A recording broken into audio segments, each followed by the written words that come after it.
Hello hi नमस्कार जय जगन्नाथ स्वागत करुच्ची मो चैनल को मयूरुष डायरी को मु आज आपन को बिना प्याज रसुण बंधाकोबी पकुड़ी कर देखेबी। एठी बंधाकोबी को मु कुछ कुछ करी काटी रखी। आपन एई साइज रो बंधाकोबी को काटिक रखि पारिबे। साइड ने किछि जुआणी ऑरिगानो अछि ऑप्शनल।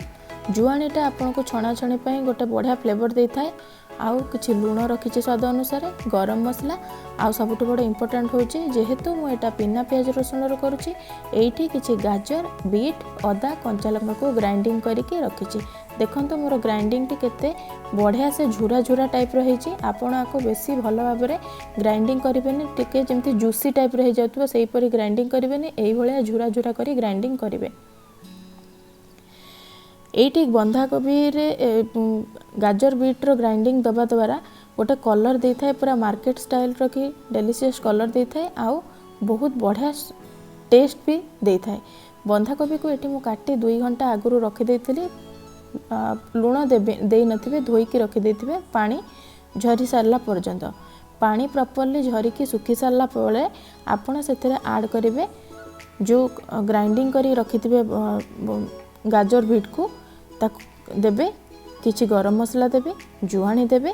जुआणीटा देह पई भलो आउ डाइजेशन सिस्टम को एटा हेल्दी रखे। एबे ताकू देई सारला परे सब किछि जिंस देई सारला परे लास्ट रे लूण ऐड करिवे। ऐड करिके आपण को हाथ रे भलो भाबरे मिक्स करिवे। हाथ रे मिक्स करिबा द्वारा ईच एंड एवरी जो बंधाकोबी रो पाखुड़ा टुकुड़ा अच्छी से गुड़ाक भल भाव में गाजर बीट सहित मिक्सचर हो जाए। आउ आपण को जितेबाला आपण बंधाकोबी रो बॉल पाई जितेबाला किछि बैटर प्रिपेयर करछन्ते सेतेबाला आपण को बाइंडिंग करबा को इजी होता है। एटी देखंतु मु केमिति भल भाव में कि मिक्स करूछि। आपण सेही भलिया मिक्स करिवे।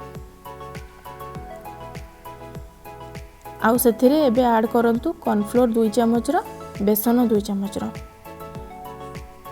आपण 2 चम्मच रो ऐड करि सारला परे पुणी थरे आपण ताको मिक्स करंतु। भल भाव में मिक्स करंतु। मिक्स करि सारला परे एथिरे आपण मिक्स कला बेले ध्यान रखंतु आपण पानी देबे नाही, काहे के ना ऑलरेडी बंधाकोबी रे पानी अंश रहिछि। आपण सेही पानी रे ही आकु आपण इजीली मिक्स करि परिबे। जदि आपण को किछि पानी चिया लागुथाय ताले आपण किछिटा कॉर्नफ्लोर गोटे चामच को मापी आपण ऐड करि परिबे। ऐड करि सारला परे देखंतु म ए टाइप रो कि बॉल तयारी करी कि आ गोटे प्लेट रे के रखी दोउची। आपण को छाणीबा पई सुविधा हबो। आ कड़े रे गोटे तेल नै जाईची। तेल को चेक करनबा गरम हेची कि नाही। सेति पई गोटे टुकुड़ा पकई म देखुची। देखंतु एही परि भाव रे कि बबल्स उठुची। एमती बबल्स उठिले आपण जानिबे जे तेलटी एत्ती की फ्लेम रे कि गरम हेतबे। एबे आपण बॉल को तेल रे देबे।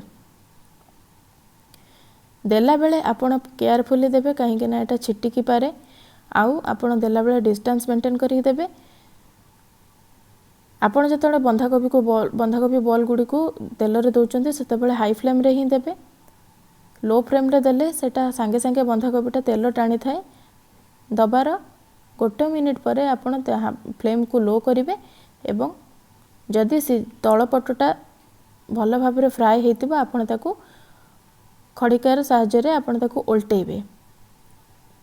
एटी देखंतु मो उल्टे सारची आ मोर हल्का ब्राउन कलर भी आसी गलानी। आपण ताकू भल भाव में एपट सेपट करी उल्टेबे। आ जाल को आपण एकदम सिम फ्लेम रे ही रखिबे, लो फ्लेम रे ही रखिबे। काहे ना बंधाकोबी जदि हाई फ्लेम रे रखि देथिबे बंधाकोबी ऊपर पटु भल भाव में कि हेइ जिबा आपण को लागिबो जे एटा हेइ जायछि किंतु भीतर पटु कंचा थिबो। टिके अधिक समय आको फ्राई करिवे। फ्राई हे सरला परे एबे ताको काढी देबे। सेही प्रोसेस रे अलगा फेज रे पुणी आउ थरे जहा तयारी करी रखिथिबे बंधाकोबी बॉल पुणी थरे ताको पकेई फ्राई करिवे। फ्राई करिवे आपण भल भाव रे केयरफुली आको फ्राई करिवे। देखंतु मोर एठी फ्राई हे गलानी। आ केते बढ़िया डेलीशियस लुक देखाउछि पूरा मार्केट स्टाइल पर। एटी आपण भांडी कर देखो भीतर एकदम परफेक्ट